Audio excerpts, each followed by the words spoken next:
This episode of Meet the Germans is all about passion, relationships and love in Germany. Let's be very German about it and start off with some numbers.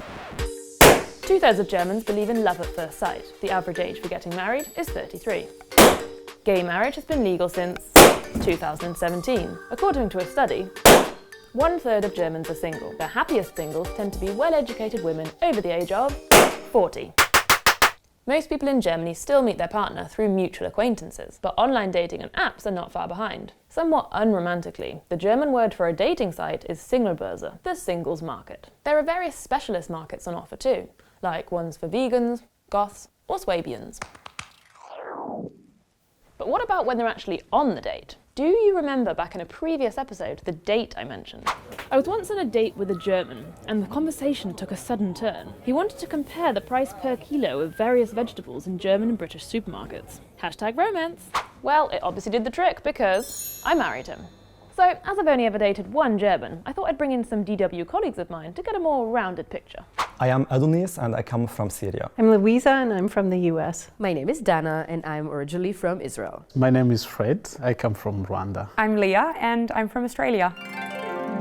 I think that in Germany it generally takes longer to get to know somebody. I don't know if you can call it a trial phase or something. Once you're there, I think you're really integrated completely in their lives. People take actually time to even tell you that I love you. When they say it, they really mean it, and they don't say it nearly as often. They're not in your face or like very aggressive, which makes me feel far more relaxed and comfortable. To go out on a date with a German is always like you have to find appointment and then you expect like it's gonna be this weekend or the weekend after maybe, and then he's giving you appointment for next month on Wednesday at 3 p.m. and I'm like, I don't know what I'm gonna eat tomorrow. Are the dating rules different in Germany? Being punctual, it's like rule number 1, I think. There are steps. Don't rush. Take it slow. I wouldn't exactly say that chivalry is dead in Germany, but I do often have the feeling it's gone missing sometimes. Nobody uses their real name on like Facebook, or they don't have WhatsApp because it's too open. You have to expect that you have to split your bills in the restaurant. The waiter will come up to you and they'll ask you,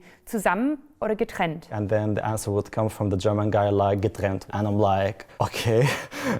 How do you know if a German is flirting with you? That sounds like the beginning of a joke. I think always through the eyes, if they give you a special look. Maybe Germans are not the greatest at communicating the fact that they are into you. They don't tend to show maybe their excitement that much. If they're flirting, it's not clear. Have you been on any unusual dates in Germany? I think like in a sauna. So I'm standing there at this really weird kind of activity sauna date. You have to get naked in Germany. Awkward. So I know Germans are like quite fit and they're interested in all kind of like outdoor activities, which is nice, but maybe I'm not into like bouldering on the first time we meet. Sometimes people just tell you like, let's take a walk or let's meet at the park. For us, it's not romantic to be in a forest or somewhere in the park. Since around 2008, couples have been coming to this bridge in Cologne to leave a padlock as a lasting symbol of their love for one another. There are well over 100,000 padlocks on the bridge, adding an estimated 50 tons of weight. Other cities around the world have begun removing locks from their love bridges, citing health and safety concerns. But, at least for now, love has won the day in Cologne. Seeing as we're in Cologne, we should probably talk about the Rhineland's Maibaum or May tree tradition. In the night leading into the 1st of May, enamored young Germans, traditionally guys, of course, go in search of a birch tree, transport it by whatever means necessary, decorate it with coloured streamers and a love heart, and tie it to a lamppost outside their beloved's home. For the more modern Romeo, there are even May tree delivery services now. But enough of the sweet stuff, it's time for some sauce.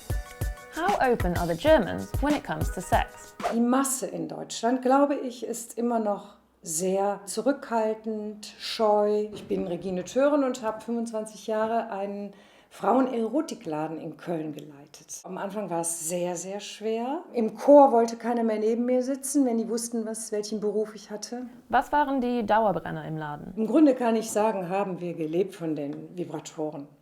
Penisform war gar nicht so beliebt. Ein kleiner Geheimnisträger.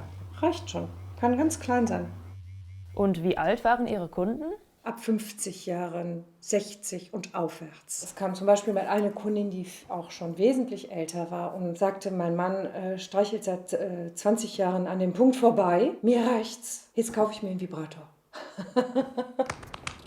It's time for me to love you and leave you. But before I go, here's a little love-related wisdom from Germany. Liebe geht durch den Magen. The way to a person's heart is through the stomach.